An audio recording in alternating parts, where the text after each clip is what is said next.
They are checking 20 different specialized LLM fandom inboxes to ensure the AI isn't hallucinating off-brand responses. They are monitoring the command center for momentum spikes. They are submitting tracks to internal algorithms. Right. My fundamental concern is this. Does this structure turn a joyful creative pursuit into a grueling corporate simulation? Are we just training people to be stressed-out middle managers of algorithms? Well, look, if your singular goal is just to make a beat, there are a dozen simpler single-function tools available on the market. True. AI Artist Hub is explicitly selling the pocket label experience. They aren't hiding the complexity. They are building the entire platform around it. Look at how they structure progression through the Ascent Codex and the Ascent certificate they issue. Ah, the Ascent Codex, being their internal algorithmic gating system. Right. It's a multi-tiered progression system that tracks engagement metrics. You don't just generate a song and immediately get placed on the global Artificial One's radio. You have to earn it. Exactly. The platform mathematically weighs your presence. It tracks how consistently you release drops, how quickly fans interact with your tracks, and the depth of the DM conversations your personas are having. Okay. The certificate explicitly states it is awarded for real interaction, contribution, and presence. It is not a participation trophy for hitting the generate button. But that proves my exact point. The creator is forced to game an engagement algorithm. Think of it less like playing a single instrument and more like running a server in SimCity. You aren't just designing the architecture of a single building, you're tweaking the economic algorithms that keep the digital citizens engaged and moving. I guess that appeals to a certain kind of person. It does. The separation of the human owner and the AI artist is structurally brilliant. It protects the human's privacy while giving them unprecedented leverage to build massive, scalable digital empires. By managing release cadences. Yes! It forces the creator to think about brand architecture, genre diversification, managing bundles, and radio eligibility. The elite tier gives you Growth Scout access precisely because you are operating at the level of a label executive. It's not a burden. It is unprecedented leverage for a single human being. I hear the enthusiasm for the leverage, I really do. But I have to ask one final, overarching question about the ultimate reality of this simulated economy. Go ahead. The platform controls everything.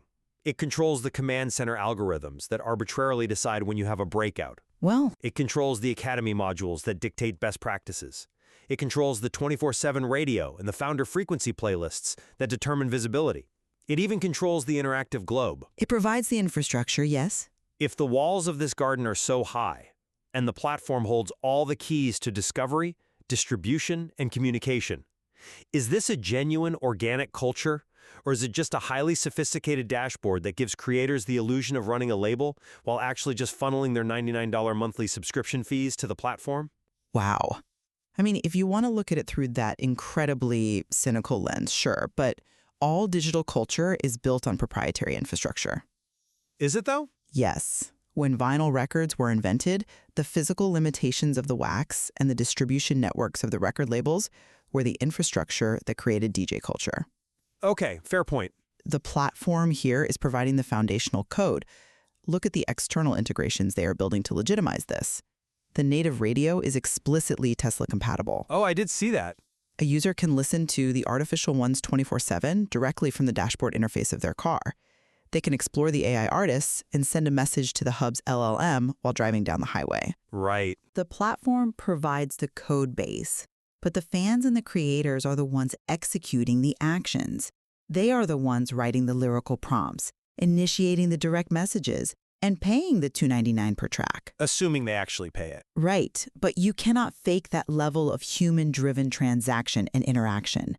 The culture is exactly as real as the people choosing to participate in it. Well, it certainly requires a massive leap of faith, both from the creator putting in the hours to manage the portfolio and the fans spending their money on a fundamentally closed system. It does require a leap of faith, and I think that perfectly crystallizes the core tension we've been examining today. I agree. To summarize my view, fan mode isn't a distraction from the music.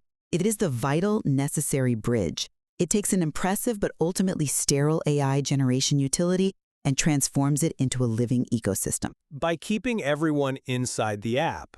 By giving digital artists and fans a native space where the mechanics of synthetic media are the default reality. It legitimizes the medium in a way that exporting to traditional Web 2 social media simply cannot.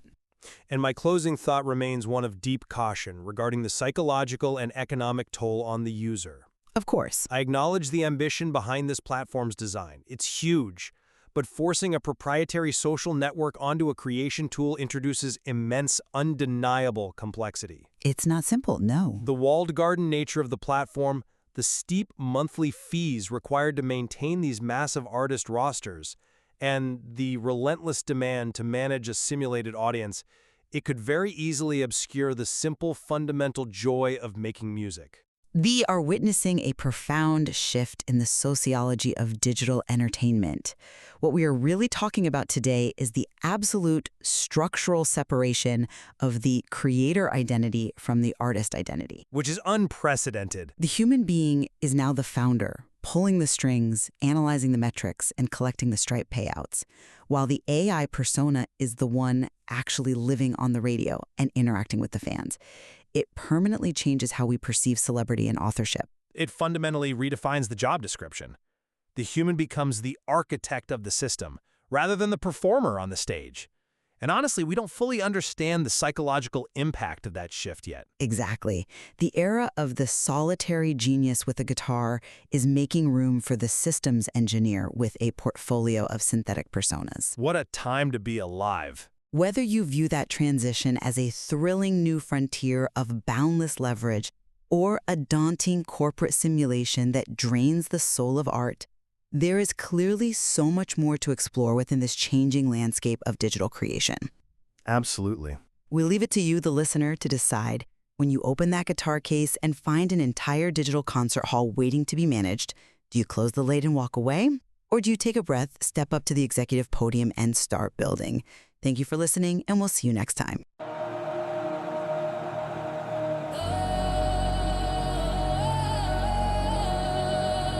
You know what? Everybody around here talking all this noise. They worry about what's going on.